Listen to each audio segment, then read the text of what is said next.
Benvidos a todos e a todas. Hoxe temos aquí a David, clase operaria de Roma, asistador de profesión, membro de Banda Basotti, da caravana antifascista tamén.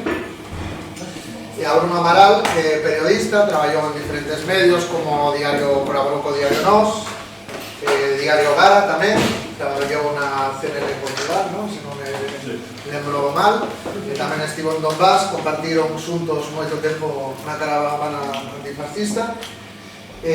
Presentarán os seus dous libros e contarán un poquinho unhas poucas ideas ao libro, e despois faremos unha roda de preguntas que me está dicindo David. Presentamos antes en Pontevedra e me comentaron que o máis interesante, máis que falar eles, é as preguntas da xente, que cando eles se sinten cómodos, cando a xente lle dá a súa opinión, cando a xente lle explica cousas e lle pregunta cousas. Se vos parece ben, comenzamos a. Voy a empezar yo, que hablo el castellano un poco, porque luego empezar, que ayer yo no entiendo nada, entonces empiezo yo. La historia de este libro, la caravana no pasarán, es la historia fotográfica de 10 años de la caravana antifascistas. El libro tiene la foto de, casi todas las fotos del libro son de Julio Zavarrón, un compañero de Madrid que creo que ha venido 8 veces en Donbass con nosotros, y el texto es mío. Algunas fotos del libro son de Bruno, y este libro lo hemos hecho para dejar una piedra en la historia de la caravana. Hemos decidido la portada, que es una bandera con la hoz del martillo, y un hombre que es un miliciano que venía este miliciano venía de Siberia, estaba luchando en Donbass. Creo que está todavía vivo, porque mucha gente que hemos conocido cuando hemos estado el año pasado, el año después, no estaba más viva. Y es un libro de fotos. Siempre hemos pensado que una foto vale mucho más de 1000 palabras, y son fotos que cuentan la historia más o menos de un pueblo que lucha en contra del nazismo. Vivimos en países donde nos cuentan que en Ucrania no hay nazismo, que en Donbass casi no existe, que no es verdad que hay antifascistas a 3 horas de mi ciudad que están luchando en contra del fascismo. El libro es la demostración que todo esto son mentiras. Luego el libro también es la demostración que la clase obrera, cuando quiera hacer algo, lo va a hacer. La mayoría de la Banda Basotti, la mayoría de la gente que participa con la caravana antifascista son clase obrera, trabajadores, simple antifascistas. Ninguno de nosotros recibe un dinero de... ¿El presidente Putin, tú? No. Entonces todo está hecho con nuestras manos y con la ayuda de muchísimos compañeros que siempre nos han ayudado, sostenido, y nos han dado material, dinero para llevarlo a los orfanatos de Donbass, a hospital. Y quiere decir que cuando la clase obrera quiere llevar en casa un resultado, lo consigue. Hemos decidido no acabar con ayudar a Donbass, porque muchísimos compañeros tienen costumbre un año ayudar a los kurdos, otro año ayudar a los zapatistas, otro año ayudar a los palestinos. Nosotros pensamos que hay que sostener la lucha hasta que, por ejemplo, el Donbass no va a ser libre. Cuando hemos acabado de escribir, casi a punto de que el libro estaba acabando, empezó lo de Gaza, que más o menos era la misma temporada. Y más o menos hemos visto que en Gaza está pasando lo mismo. Nos cuentan una historia, nadie, aparte de la gente que está aquí, pero digo, nadie hace nada. Tenemos casi 40.000 muertos en Gaza. Ningún gobierno en nuestros países hace algo. No hay sanciones en contra del gobierno de Israel, cuando hemos visto que a Rusia le hicieron sanciones, creo 14 veces, me he perdido, sí, más, pero quiere decir que tenemos una hipocresía mundial, y este libro es un poco la representación del internacionalismo que tenemos que hacer y que sabemos hacer. El libro de Bruno. Em primeiro lugar, queria agradecer o convite informal, não é? Eu pareci aqui um bocadinho de paraquedas, como costumamos dizer, mas no fundo a ideia de escrever este livro foi também uma forma de conseguir responder a todos os ataques de que eu pessoalmente fui alvo durante muito tempo e também de contar a minha versão da história daquilo que vi durante os 8 meses que estive no Donbass, mas simultaneamente também é um livro que pretende defender todos aqueles que têm sido atacados nos últimos anos. Eu queria recordar, até falando, o David falava da questão de Gaza, eu queria recordar que a matriz da propaganda que temos hoje em dia, os canais de propaganda, a capacidade tecnológica de chegar mais longe, são mais avassaladores do que nunca. Ainda assim, os Estados, seja o Ocidente, seja a própria Ucrânia, seja Israel, necessitam ainda assim, apesar de todo este aparato de propaganda, de assassinar jornalistas.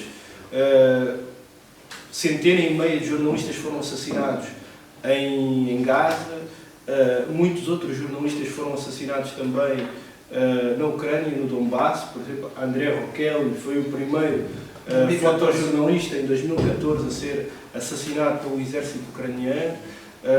Eu próprio, há poucos meses, morreu um companheiro de trabalho russo, Nikita Tretyakov, morreu perto de Donetsk com um drone ucraniano.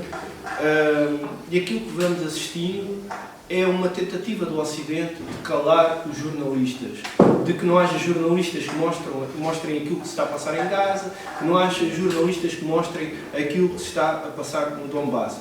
Não é por acaso que há cerca de uma semana os governos europeus decidiram bloquear todos os canais ligados à resistência palestiniana no Telegram e certamente também não será por acaso que há poucos dias prenderam o diretor do próprio Telegram, que é, digamos, uma aplicação onde nós podemos encontrar muita informação sobre diferentes conflitos, mas também sobre Gaza e sobre o Donbass.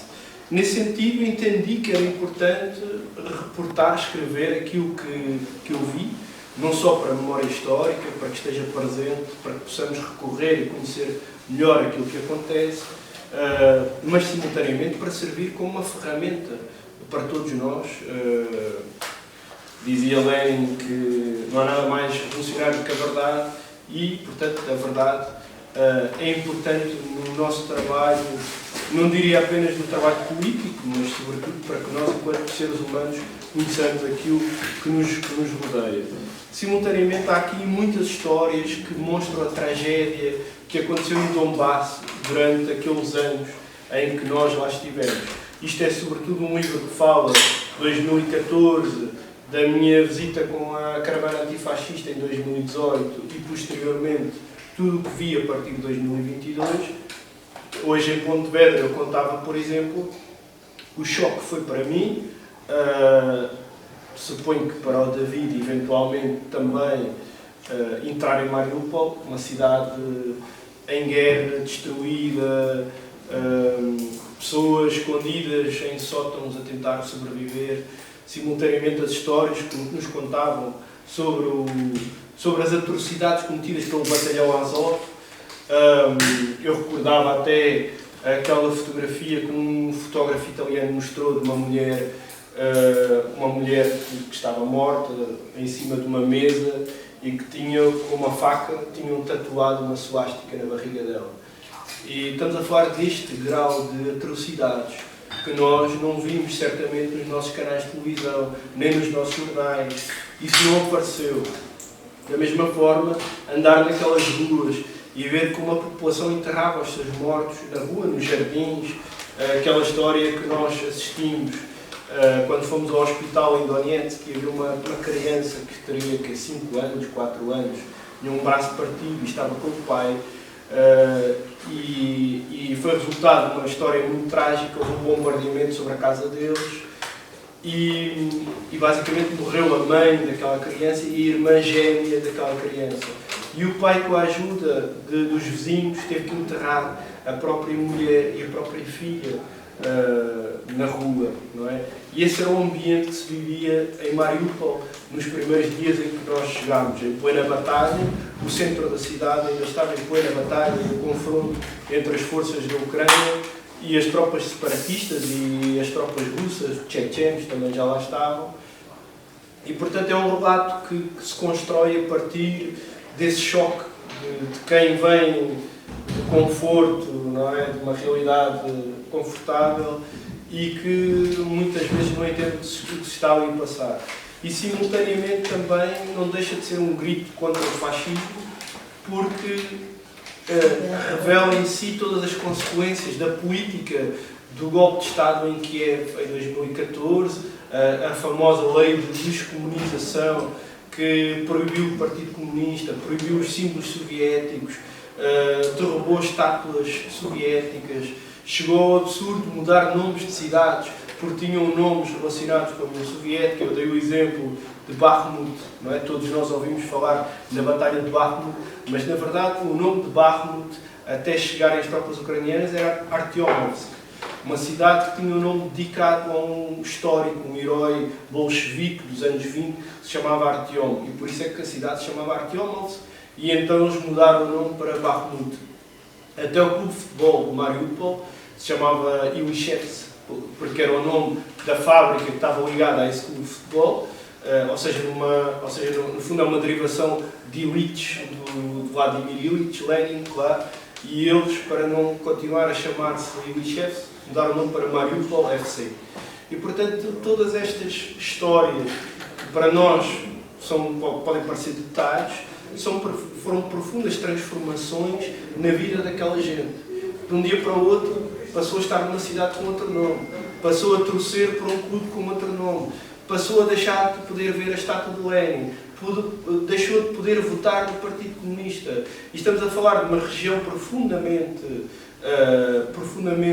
pró-soviética, pró-russa, com uma história operária mineira muito forte, e onde se deu essa confrontação. Eu dava um exemplo, que me parece um exemplo muito claro do que é que significou a política ucraniana em relação ao Donbass, que foi o dia 9 de maio, o dia da vitória em 2014. Em 2014 nós conhecemos todos o massacre de Odessa, mas conhecemos muito pouco aquilo que aconteceu em Mariupol muito poucos dias depois. Ou seja, o massacre de Odessa creio que foi no dia 2 de maio e isto acontece no dia 9 de maio em Mariupol. A população queria sair à rua, queria celebrar o dia da vitória, lembrar os familiares que caíram em combate contra o nazifascismo, e o governo de Kiev decide proibir todas as celebrações relacionadas com o dia 9 de maio. Chega uma ordem para a polícia de Mariupol proibir e impedir qualquer marcha do dia da vitória, e a polícia de Mariupol decide estar ao lado da população. E então o governo de Kiev envia tanques para bombardear a estação, a sede da polícia local em Mariupol. Houve cerca de 20 mortos, 20 polícias que foram mortos porque decidiram estar ao lado da população naquele dia. E, entretanto, em 2022, eu estava lá no dia 9 de maio, 8 anos depois, quando as forças russas já controlavam boa parte de Mariupol, só o Azovstal é que ainda estava nas mãos das forças ucranianas, e pela primeira vez a cidade pôde celebrar, em 8 anos, o dia da vitória. Então havia muita gente na rua, foi muito curioso porque vi gente que trazia bandeiras da União Soviética, coisas que tinham escondidas em casa e que finalmente podiam trazer para a rua, retratos dos seus familiares que tinham combatido na Grande Guerra Patriótica, como os soviéticos chamaram à Segunda Guerra Mundial. E, simultaneamente, para mim, algo extraordinário e emocionante foi ver como a população foi até à sede da polícia, que tinha sido destruída, onde morreram os tais 20 polícias, e encheram toda a fachada do edifício que está destruído com flores, em homenagem àqueles homens que queriam proteger a população para poder celebrar o dia da vitória. Fora isto, claro, há muitos outros episódios. Eu não me queria alongar muito, porque acho que é mais interessante se nós pudermos conversar, mas não queria deixar de evocar algumas das mulheres e homens que nós acabámos por conhecer do Donbass. O David de vez em quando sorri e faz como se estivesse a entender o que eu estou a dizer. Uma das pessoas incontornáveis foi naturalmente a Alexis Castilho, não é? Com o seu nome de código Alfonso Cano, em homenagem ao histórico, ao comandante das FARC, e que nós conhecemos várias vezes, estivemos com ele várias vezes.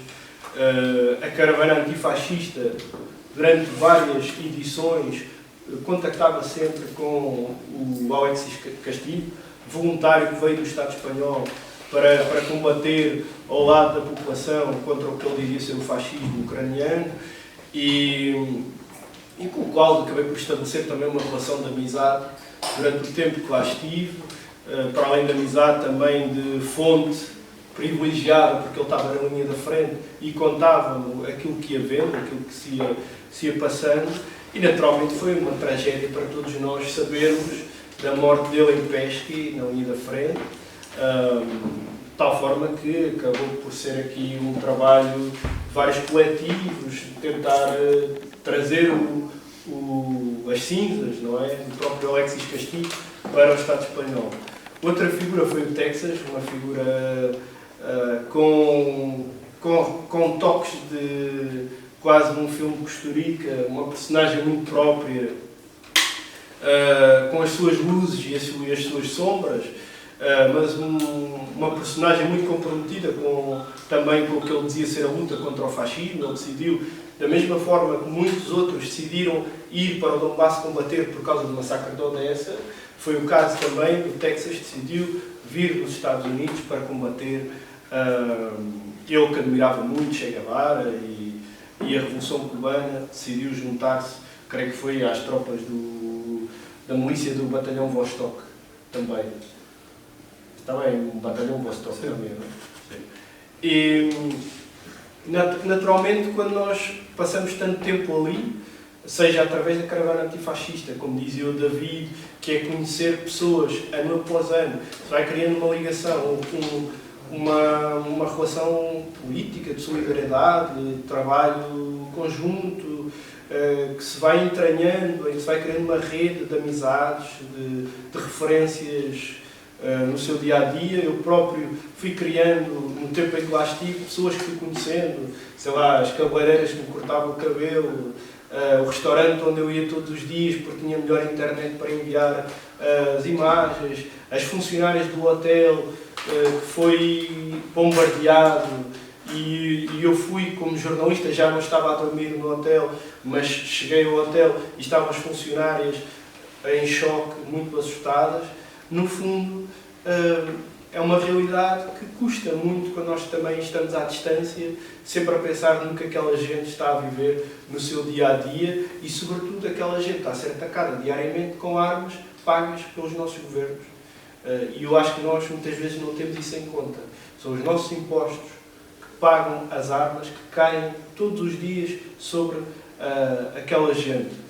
E acho que, nesse sentido, o trabalho, seja pela paz, seja na luta contra o fascismo, porque acho que esta guerra abriu uma porta para a reabilitação e para a tentativa de humanização do neonazismo e do fascismo. Eu acho que nós devíamos fazer esse trabalho, não só de informar, mas também de trabalhar sobre o conflito, no sentido de podermos explicar às pessoas aquilo que se passa. A maior parte das pessoas continua a achar que a guerra começou em 2022, não sabe aquilo que acontecia em 2014, não sabe que a Crimeia fez parte da Rússia e da União Soviética até aos anos 50, ou que o Donbass foi um acordo dentro do Partido Bolchevique, havia divisões e houve uma facção que queria que o Donbass fizesse parte da República Soviética da Ucrânia, havia uma parte dos bolcheviques que queriam que o Donbass fosse independente.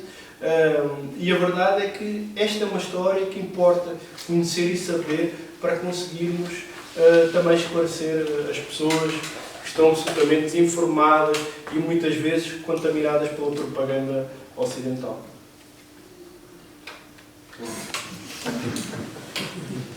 E agora os apresentadores fugiram, não é? vou ser eu a dizer El que presentador está aquí, pero David en portugués no. No, pero ya me está acostumbrando, ¿eh? Poco a poco va a ir. Como 10 veces y ya luego. não, agora acho que quem quisesse dizer, fazer Queres facer, pero eu me esquecín de dúas cousas, O primeiro agradecer ao Centro Social Revolta, porque David é amigo de moito tempo, e nos pediu, xa que estaban tocando Banda Basotti en Coruña, e tocaban aí en Salvaterra, nos pediu montar as presentacións correndo, fixemos a última hora, e agradecer ao Centro Social Revolta, igual que a Pedreira, que nos deron un espazo para montarlo. Bruno non está previsto, pero aproveitando que está en Salvaterra, fichaje de lujo, un crack, digo a comer con nos e dixemos, vete para Vigo. Todavía no sabe dónde va a dormir. Aquí ustedes. Non sabe porque Bruno é de Lisboa. El lisboeta, ¿no? E aquí está. Non sabemos como acabará.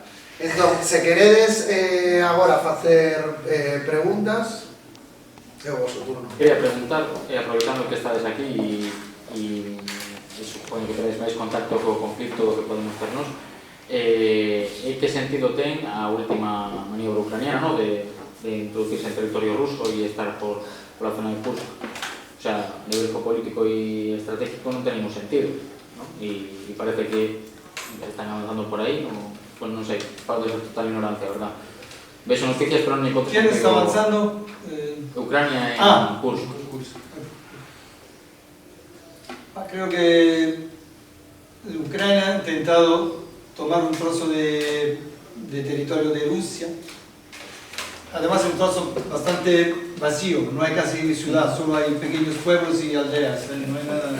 Y estaba poco ¿cómo se dice?, defendido y entraron. No sé si es verdad que intentaron llegar a la central nuclear de Kursk, porque la idea igual era cambiar la central nuclear de Kursk con la otra que está en Zaporizhia. Pero esto lo pensamos nosotros, Sí. Y creo que, no sé si le fue bien, porque no están avanzando ahora, están perdiendo muchísimo territorio de Donbass. Enviaron ahí tropas que todo el mundo piensa que podía defender Donbass, Ucrania. Enviarlo en Kursk, no sé si fue un suicidio, ahora parece esto, pero tampoco sabemos cómo va a acabar.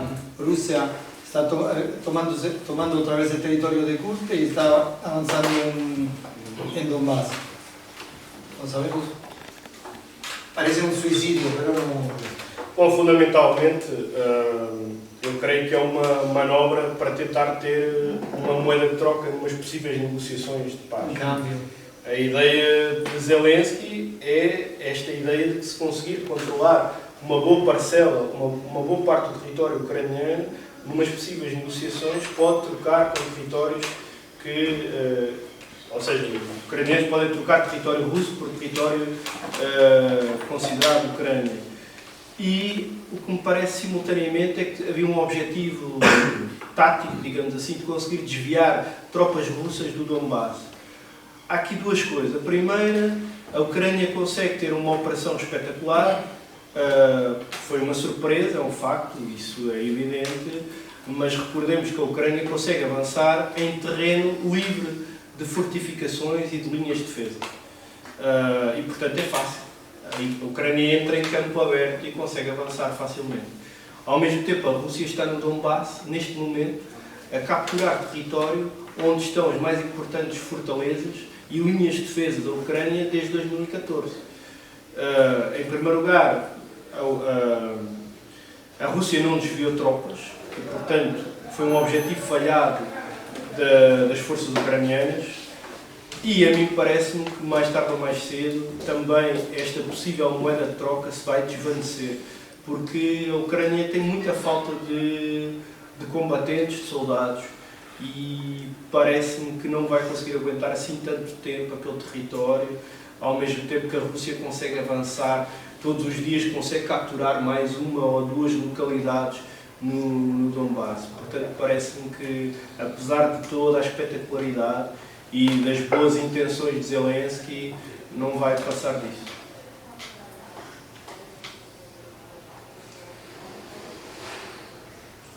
máis preguntas? Recupero eu, en Pontevedra, que fixeron interesantes.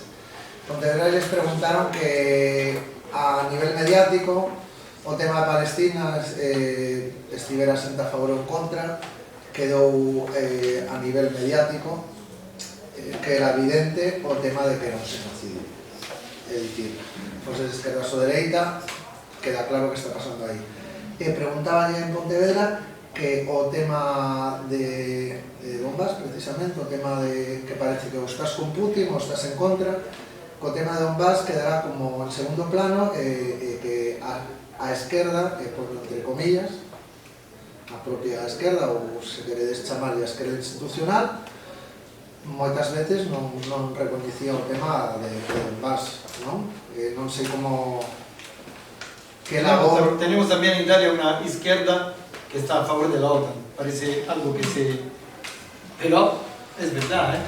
Tenemos una parte de izquierda que antes no era institucional, que ahora se ha convertido que tiene posiciones casi institucional, que está a favor de la OTAN. Aquí creo que también tenéis un poco... Mira que tenemos de todo. No estamos solos, lo siento. E a pregunta en realidad era que podíamos facer para visualizar isto internacionalmente, para visualizar o conflito de Donbass.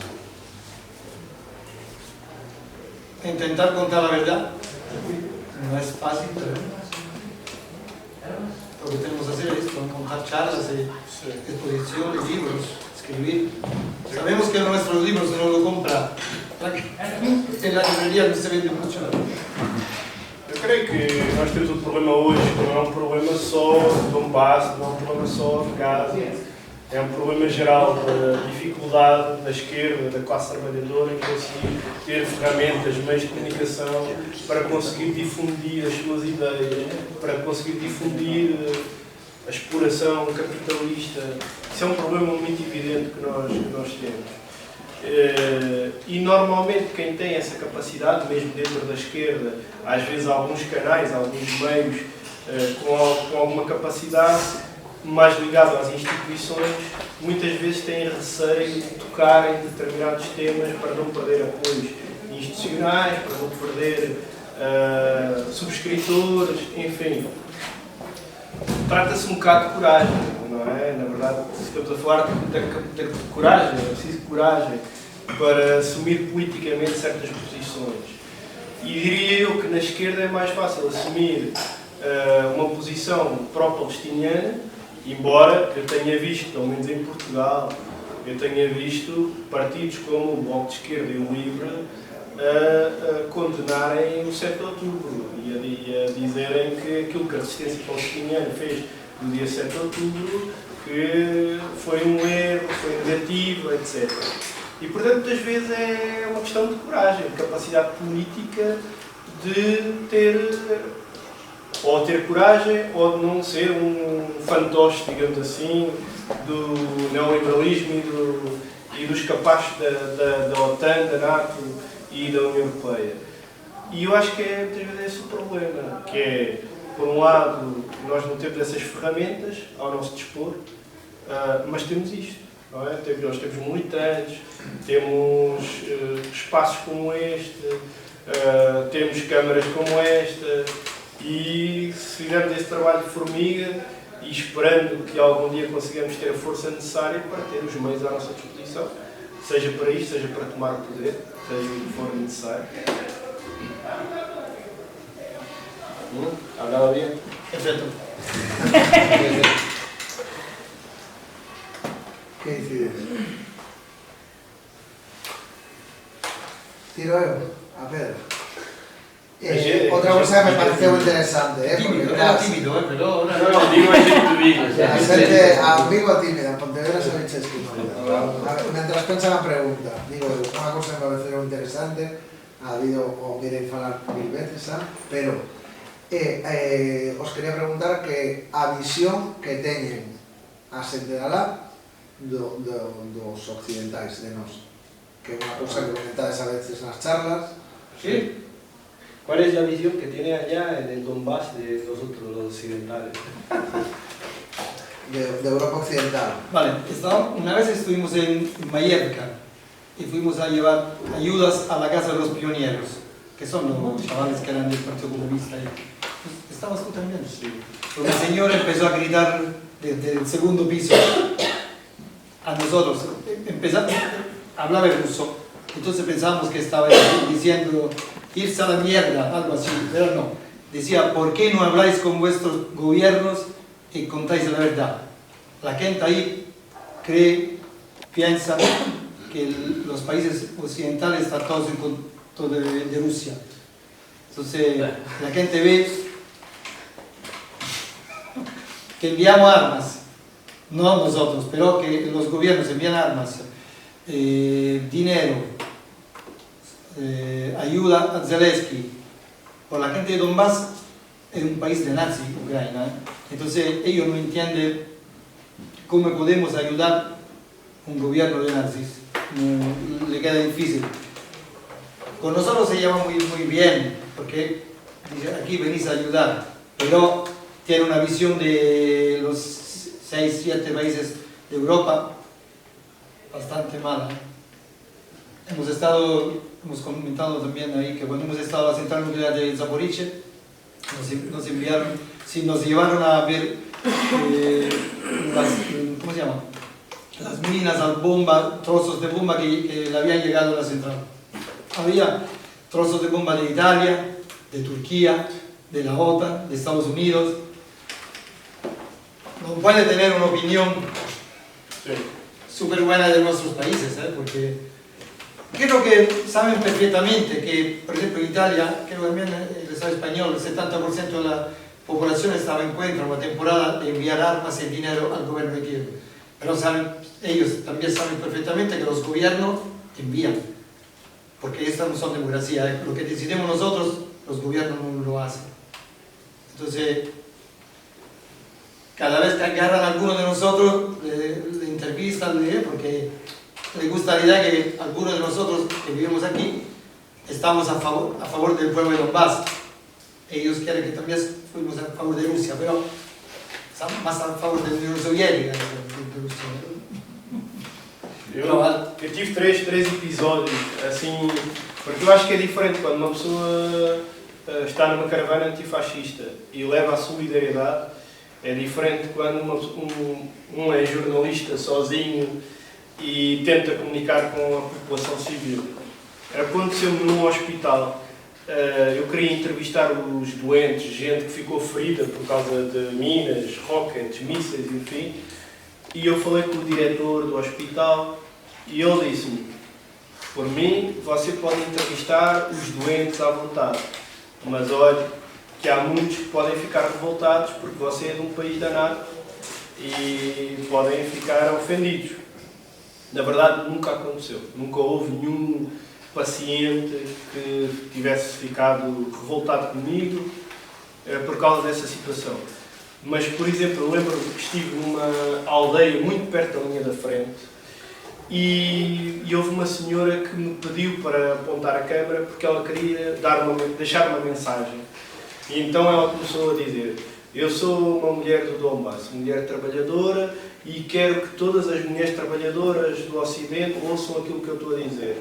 Os vossos governos estão a matar os nossos filhos. Nós somos mulheres como vocês, somos trabalhadoras como vocês. Por favor, parem de enviar armas. E foi uma mensagem muito tocante, porque estávamos ali 2 jornalistas e mais alguns soldados, e foi, de repente, tu tens aquele embate naquele momento. Lembro-me de uma situação mais caricata que foi, eu não sei se foi em Petrovsk, talvez tenha sido em Petrovsk, em Donetsk, perto da linha da frente também.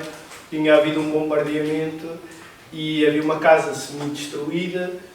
Eu ia com o jornalista russo que foi assassinado pela Ucrânia há cerca de 2, 3 meses, o Nikita, e de repente eu vejo uma senhora que chega aos gritos com um sutiã, não sei se diz sutiã na Galiza, com um sutiã queimado, aos gritos a dizer: a NATO queimou o meu sutiã, vocês são os criminosos.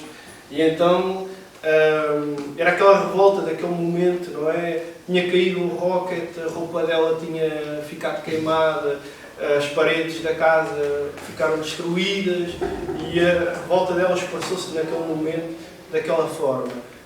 A verdade é que eu acho que eles são um povo muito solidário, mas que naturalmente tem um profundo sentimento anti-Estados Unidos, anti-União Europeia, anti-Ocidente. Mas pronto, isso também para mim não é um choque, porque eu também tenho esse sentimento, não é? Anti-Estados Unidos, anti-União Europeia. E nesse sentido compreendo, sobretudo porque eles são vítimas das políticas dos nossos países.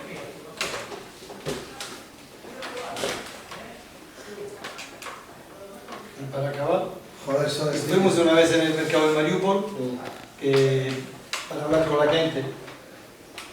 Entramos al mercado, estaba la gente de compras y empezamos a hablar con una señora, y la señora nos contó la historia que había vivido en un sótano, no sé, 2 meses, comiendo lo que habían entrado en el sótano en 15, salieron creo 7 vivos, porque lo que salía del sótano para irse, toda Mariupol fue bombardeada.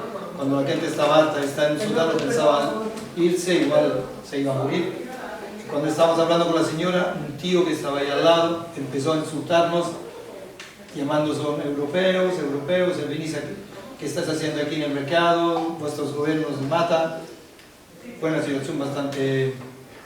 Luego, con nosotros siempre estaba una traductora, que es una de nosotros, que es rusa, habla castellano, se puso a hablar de ella, pero el tío estaba... La gente muere con nuestras bombas. Le cuesta entender por qué.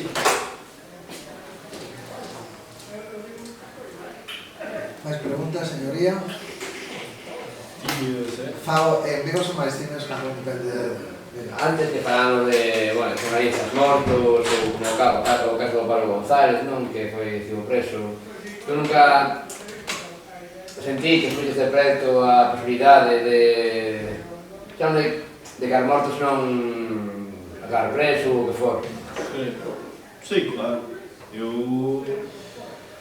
Eu era, digamos assim, em Portugal, mais ou menos conhecido dentro daquilo que era a esquerda e do mundo mediático da esquerda, mas a partir do momento que comecei a trabalhar com a CNN, de repente toda a gente sabia o meu nome, de repente eu saía nas revistas a dizer putinista, este jornalista é membro do Partido Comunista Português, enfim, começaram a sair histórias sobre a minha vida para tentar desacreditar o meu trabalho, nomeadamente o facto de eu ser um militante do Partido Comunista, nunca escondi. Aliás, eu sou deputado municipal, não é um segredo eu ser membro do Partido Comunista, mas de facto eu sofri muitos ataques políticos de ministros do governo português, de outros jornalistas, o sindicato de jornalistas nunca me defendeu, enfim, todo um contexto complicado. Mas simultaneamente eu via gente do Donbass que, por exemplo, um jornalista da Telesur, Alejandro Kirk, ficou ferido. Nós trabalhávamos muitas vezes juntos, ele ficou ferido na Praça da Revolução em Donetsk, depois ficou ferido, levou uma peça de metal aqui e outra rasgou-lhe aqui quase no olho, mas safou-se. Mas simultaneamente eu sabia, por exemplo, que eu não podia trabalhar na Ucrânia. Tenho a certeza que hoje eu não posso trabalhar na Ucrânia, não tenho essa possibilidade. Simultaneamente sei que há países nos quais eu não quero estar. Eu não quero pisar os países bálticos, eu não quero ir à Polónia, sob o risco daquilo que me possa vir a acontecer. E simultaneamente aquilo que aconteceu com o Pablo Gonçalves para mim foi uma demonstração clara de que não há liberdade na União Europeia. Ou seja, para além de tudo o resto que já falámos aqui, censura de RT, Sputnik, Telegram, etc., não é? A prisão do próprio Julian Assange em Inglaterra. Mas a verdade é que hoje em dia é difícil ser jornalista se tu não fores jornalista que diga aquilo que eles querem que se diga. E eu acho que a prisão de Pablo Gonçalves foi um aviso, não sei se diz aviso à navegação, não é? De vocês portarem mal, também vos pode acontecer isto.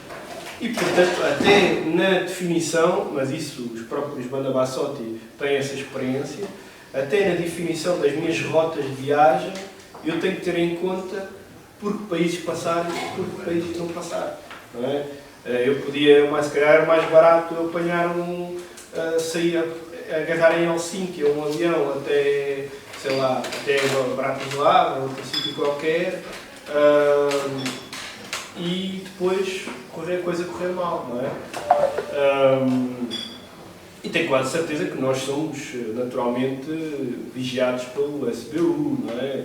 Tenho dúvidas de certeza que os serviços da inteligência europeia, aliás, a inteligência europeia e a inteligência espanhola foi a casa da família de Pablo Gonçalves quando ele foi preso. Ou seja, a reação do Estado espanhol não foi a um cidadão nosso que foi preso, vamos tentar ajudar. A primeira reação foi os serviços secretos espanhóis foram à casa de Pablo Gonçalves interrogar a família do Pablo Gonçalves. Portanto, isto é completamente de doidos e é nesse mundo que estamos hoje. Claro que, se calhar, para os bascos e para os galegos, não é uma realidade, não é uma novidade, digamos assim.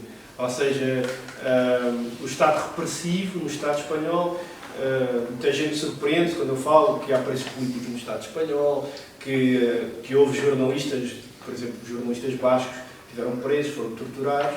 Para vocês isso não é uma novidade. Mas para o resto do mundo, para muitos países europeus, isso é uma novidade. E é uma novidade que cada vez se está a tornar mais frecuente. En el 2017, que la caravana del 2017 creo que grabamos como 52 de Ucrania, cuando estábamos en Donbass nos enteramos que estaban intentando denunciar los componentes de la caravana, que todos los nombres, no sé cómo lo consiguen, pero porque a mí le pasarán vuestros gobiernos, como personas que habían entrado ilegalmente en el territorio de Ucrania, porque por ello Donbass era, y nos acusan de terrorismo. Volvemos cada uno en sus países, pero no pasó nada. Luego montamos este mismo año montamos una manifestación en Bruselas, al Parlamento Europeo, y la denuncia de Ucrania no ha tenido éxito. Pero sabemos que no podemos pasar en Lituania, Estonia, Polonia, estos países no pasamos. Y creo que una vez uno de nosotros pasó por ahí, creo por Polonia, no me acuerdo bien, o Bulgaria, no me acuerdo, lo pararon, le hicieron perder tiempo y al final lo enviaron otra vez en casa. Y uno de nosotros el año pasado ha perdido el trabajo porque trabajaba en el aeropuerto.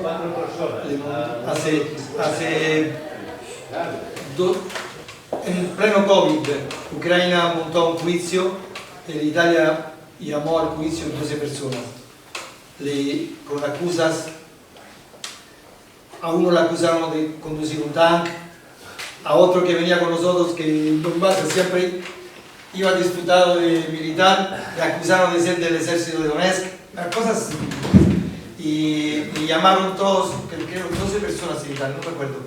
Le llamaron todos, el juez italiano luego le llamó, le interrogaron, la policía italiana ha dicho que le parecía algo tonto todo. Pero a un amigo nuestro que trabajaba en el aeropuerto le quitaron el permiso y perdió el trabajo. Estas cosas cuando te metes en algo así, normal que... Sí. Bueno, sí. Y además cuando pasamos ahora al control de pasaporte estamos una hora. Y es normal, pero por suerte hasta ahora nos lograron... además nosotros llevamos ayudas orfanatos, sacamos vídeo, fotos, tampoco es nada de...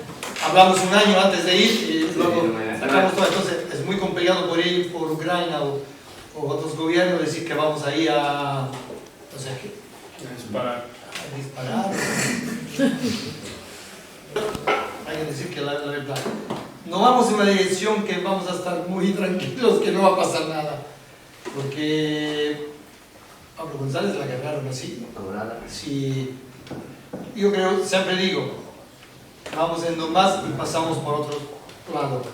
Si un día el avión se quiebra y paramos en la ciudad, ahí quedamos, ¿eh? El gobierno italiano no creo que... É um problema chegar, é um problema voltar a vir. São muitos problemas para todos.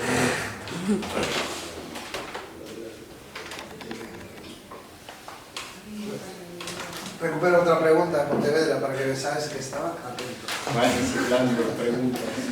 Que preguntaron, me pareció interesante, que preguntaron cómo comenzó a caravana antifascista, cómo vos organizasteis, cómo vos conocisteis vos.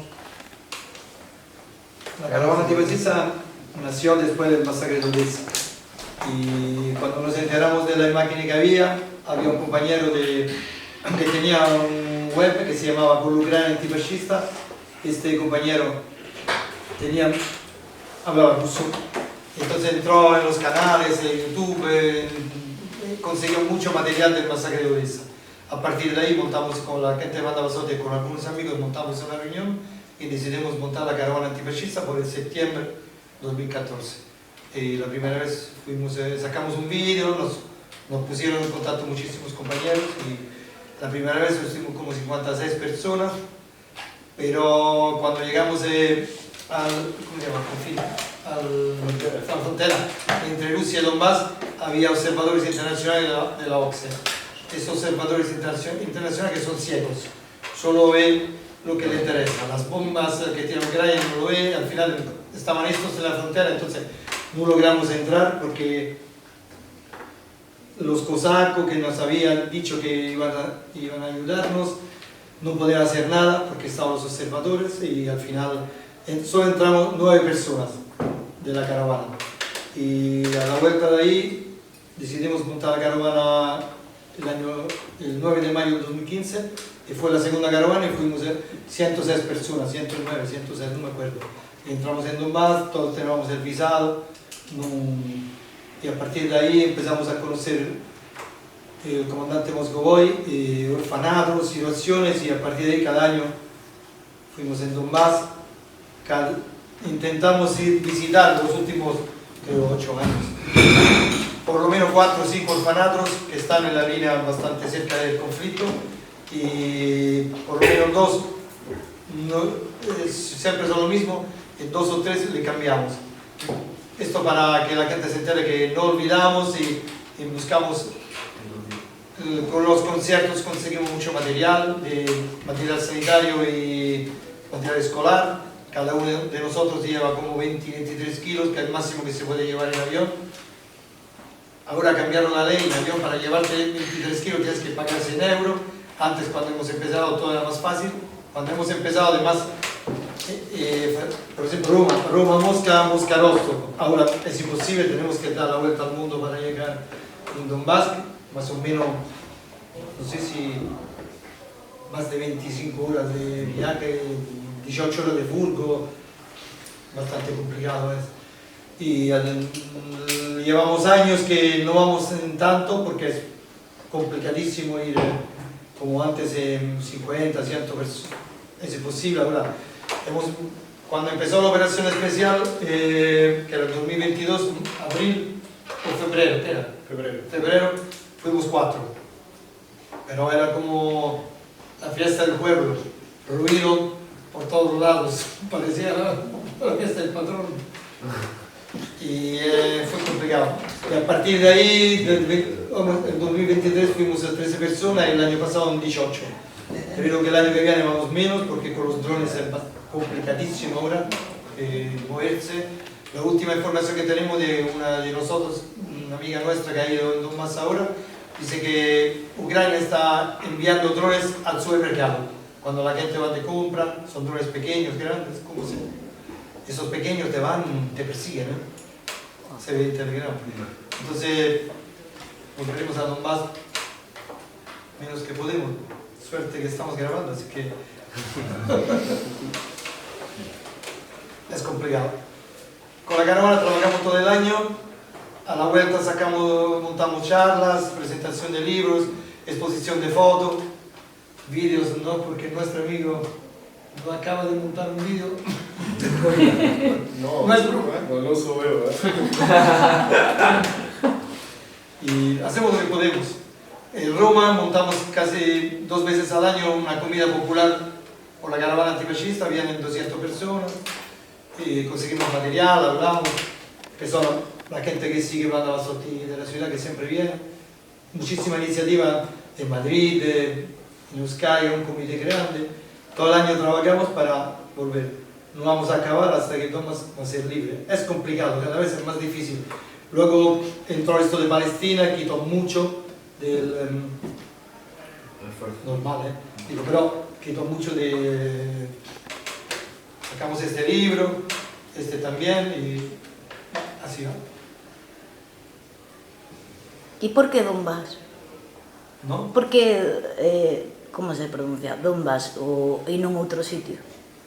Vale, cuando empezó, nos hemos visto que había el nazismo que en Donbass, hemos empezado, antes de Banda Basotti, con Banda Basotti hemos estado en Nicaragua, en Cuba, en muchos países, pero ahora ya estamos con esto y si acaso hay posibilidad vamos a montar la caravana por Gaza, a ver si se va a abrir un momento, vamos a montar la caravana por Gaza. Hacemos lo que podemos, yo soy obrero, No, pero porque ahí en otro sitio, porque sitios hay. Vale. Cuando yo tengo esta idea, igual, cuando empezamos con Donbass, no vamos a acabar hasta que Donbass va a ser libre. Sí, eso sí. Y yo tengo 26 días de vacaciones al año, soy obrero. Y la mayoría de nosotros somos trabajadores. Y tengo 2 hijos, necesito también ir, si no mi mujer me va a echar de casa. Y de vacaciones, y luego tenemos conciertos, presentación de libros, y bastante complicado. Bien.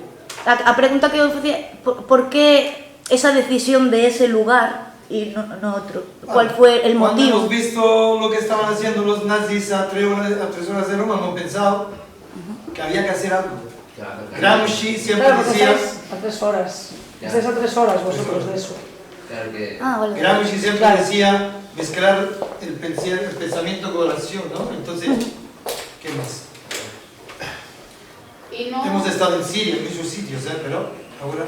non tedes ningún tipo de apoio de organizacións políticas ao marxe, intentastedes como ampliar para que fora como máis posible estar en máis tempo ou en máis sitios. Vale, yo creo que lo mejor que podemos hacer es comunicar con la gente como nosotros. El apoyo que tenemos son los obreros de todo el mundo.